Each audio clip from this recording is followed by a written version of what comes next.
اس آیت مبارکہ میں آپ صلی اللہ علیہ وسلم آخری نبی ہیں، آپ کے بعد کوئی نبی نہیں آئے گا۔ خود حضور صلی اللہ علیہ وسلم کی احادیث مبارکہ میں انا خاتم النبیین لا نبی بعدی، میں آخری پیغمبر ہوں، میرے بعد کوئی نبی نہیں آئے گا، میرے بعد جو کوئی نبوت کا دعویٰ کرے گا وہ دجال ہے، کذاب ہے، مکار ہے، سب سے بڑا جھوٹا ہے، دھوکے باز ہے۔ نبیوں کا سلسلہ یہاں ختم ہوا۔ جیسے ہی آپ صلی اللہ علیہ وسلم ابھی باحیات تھے، لوگوں نے نبوت کا دعویٰ کر دیا۔ اسود عنسی ہو اور دیگر لوگوں نے بھی نبوت کا دعویٰ کیا۔ اس وقت جو صحابہ اکرام رضوان اللہ تعالی علیہم اجمعین تھے، انہوں نے جم کر ان کا مقابلہ کیا اور ان کو جہنم رسید کر دیا، اور یہ بتایا کہ آپ صلی اللہ علیہ وسلم آخری نبی ہیں، آپ کے بعد کوئی نبی نہیں آنے والا ہے۔ ہاں، قیامت کے قریب جو امام مہدی علیہ السلام تشریف لانے والے ہیں، وہ تشریف لائیں گے، وہ ایک خلیفے کی حیثیت سے دنیا میں رہیں گے۔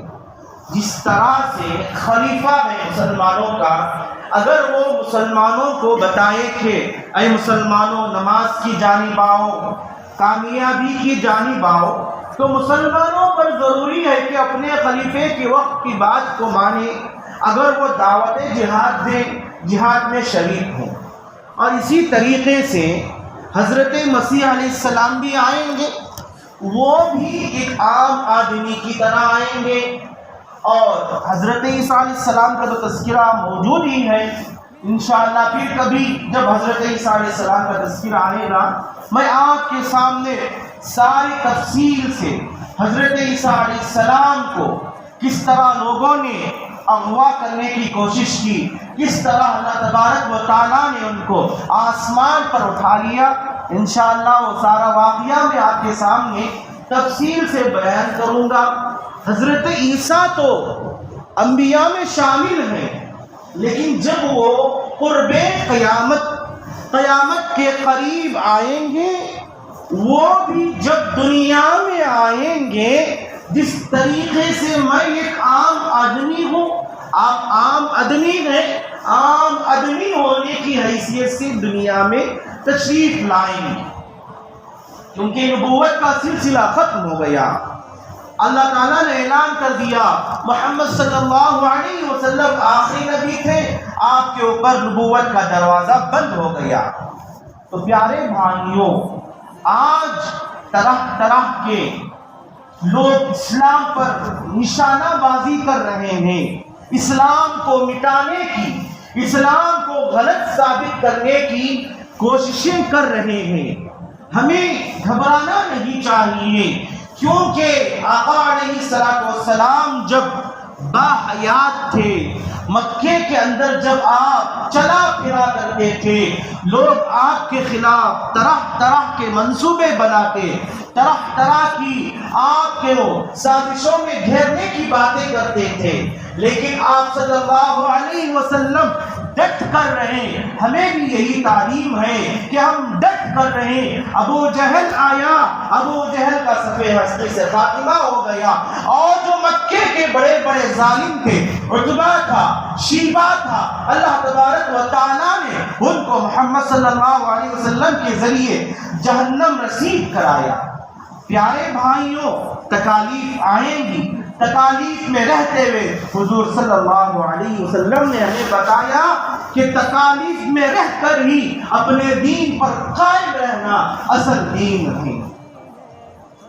اب اولیاء اکرام، ان پر نہ کسی کا غم ہے، نہ کسی اعتبار سے ڈر ہے۔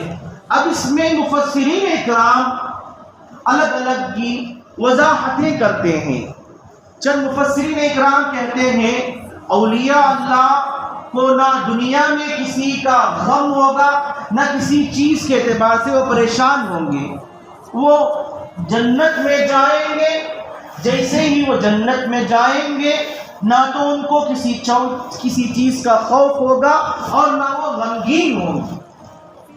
یہاں تک تو آیت کے اعتبار سے یہ بات صحیح ہے، لیکن عقل کے اعتبار سے انسان جو زیادہ پڑھا لکھا ہے اس کے اعتبار سے یہاں ایک سوال پیدا ہوتا ہے کہ جنت میں جانے کے بعد سب کے گناہ معاف ہو جاتے ہیں۔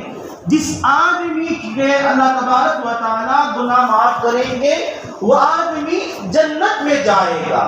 تو یہ سوال کرنے والا کہتا ہے کہ دیگر آدمی جو جنت کے مستحق ہو گئے وہ بھی، ان کو بھی نہ تو کسی چیز کا خوف ہے نہ ڈر ہے، کیونکہ جنت میں جو چیزیں ہیں ہمیشہ ہمیش رہنے والی ہیں، لا زوال نعمتیں ہیں، کبھی ختم ہونے والی نہیں۔ اگرچہ دنیا میں رہتے ہوئے ہمارے مختلف الگ الگ کام تھے، لیکن جب جنت میں جائیں گے جنتی آدمی بھی اولیاء کی فہرست میں شامل ہو جائے گا۔ گویا کہ جنت میں جانے کے بعد عام آدمی، جس طرح اولیاء اکرام کو اللہ تبارک و تعالیٰ نے جو مرتبہ دیا ہے، عام جنتی کے لیے بھی اللہ تبارک و تعالیٰ اتنا مرتبہ دیا ہے۔ جب دونوں جنت میں چلے گئے، اولیاء کا تو مرتبہ بڑا ہی بڑا ہے، لیکن عام آدمی جب جنت میں چلا گیا یہ عام آدمی بھی اولیاء کی فہرست میں شامل ہو جائے گا۔ اور دوسرے دیگر مفسرین کرام فرماتے ہیں کہ اولیاء اللہ پر نہ تو غم ہے نہ وہ کسی چیز سے پریشان ہوتے ہیں۔ یہ بات تو ہمیں صحیح لگتی ہے، دنیا میں بھی ہے اور آخرت میں تو نہ تو کسی چیز کا خوف ہے ڈر ہے، لیکن اس کے باوجود بھی چند واقعے ایسے ہیں کہ اس سے یہ ثابت ہوتا ہے کہ اولیاء بھی غمگین رہتے تھے۔ اولیاء تو اولیاء حضرات انبیاء علیہ السلام بھی غمگین رہتے تھے، فکر مند رہتے تھے۔ کیسے کہ حضرات انبیاء علیہ السلام کی ایک طویل فہرست ہمارے سامنے ہے کہ دین کے خاطر ان کو کیسے کیسے ستایا گیا۔ حضرت نوح علیہ السلام 950 سال تک اپنی قوم میں دین کی دعوت دیتے رہے۔ جب بھی وہ آدمیوں کے پاس جاتے، اپنی قوم کے پاس جاتے اللہ کی دعوت دینے کے لیے، اللہ کی بات بتانے کے لیے، قوم اپنے کانوں میں انگلیاں ڈال کر بھاگنے لگتی۔ تو چند واقعے ایسے ہیں ہمیں یہ بتاتے ہیں کہ اولیاء اکرام بھی، حضرات انبیاء علیہ السلام بھی پریشان ہوتے تھے۔ تو ایک بڑے علامہ بزرگ ہیں، وہ کہتے ہیں، جن کا نام علامہ آلوسی رحمۃ اللہ علیہ، علامہ آلوسی رحمۃ اللہ علیہ نے کہا اولیاء اکرام کو دنیا میں نہ کسی چیز کا غم ہے نہ ڈر ہے۔